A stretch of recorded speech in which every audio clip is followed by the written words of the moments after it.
No, you would wear a jacket, and what you would do if it was raining, you would put your hood up, and then it would stop raining, and you'd shake your head, and your hood would go back, and I mean, that was kind of part of life. And so he agreed. Bill, he said, well, if you want to. And so we moved to Florida, and that was in 1981. His very first job was abilities, and he was a comptroller for them. And on the board was Jack Eckert, that he got to know. We went to the opening of Ruth Eckert Hall at that time.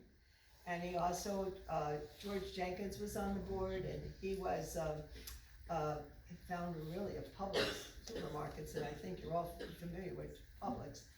And he kept getting more work and board meetings and so on, and he really wanted to be with the children.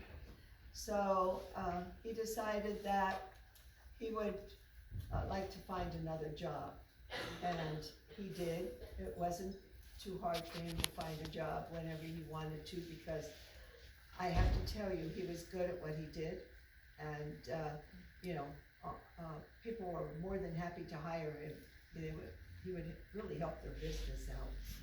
And after the children left home, I have to tell you too, I wanted to tell you, when I was teaching, Bill designed a program so that I would grade my papers, and I would, put the grades for each child, in my grade book, what the grades were. And Bill developed a program for me so that he could do it on the computer. So every weekend, he would look at the grades that I had in my grade book and put them on the computer.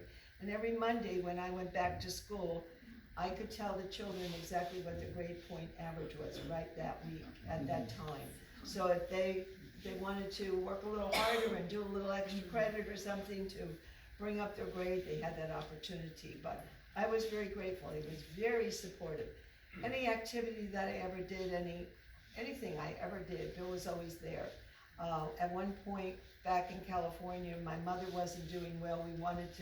I wanted to go visit her one last time, and I decided I'd sell some Tupperware, and I remember Bill and do Tupperware parties. And I remember Bill getting all the orders and putting all the orders together in our little living room and everything like that. If it wasn't for him, I wouldn't have been able to do that.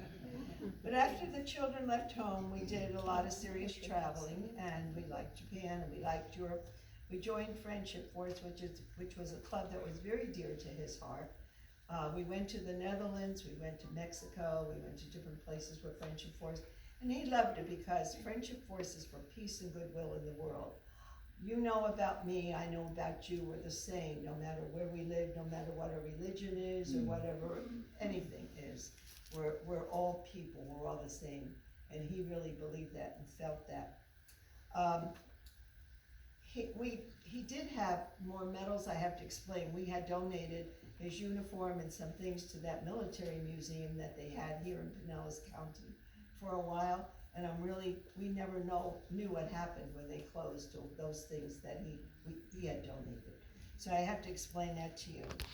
About 3.5 years ago, it was very sad when he was diagnosed with Parkinson's, and we just accepted it for what it was, and we moved to a senior community where there would be more activities, more things that we could do, more socialization without going, leaving home, so to speak. And he really enjoyed it there because of that.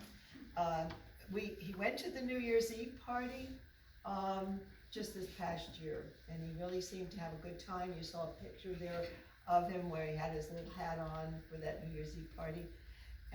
But he was getting very, very weak. And I had said to him, Bill, I think we should go to Morton Plant, maybe get some pain management that you can get so that you don't have so much pain. And we found out that he had a lot of cancer that we didn't know he had.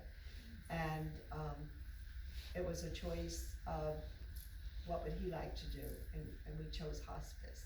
And we are very, very grateful to hospice. They were wonderful to him, as you all know. Hospice is wonderful.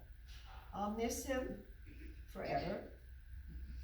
consider myself blessed that he was part of my life for 53 years.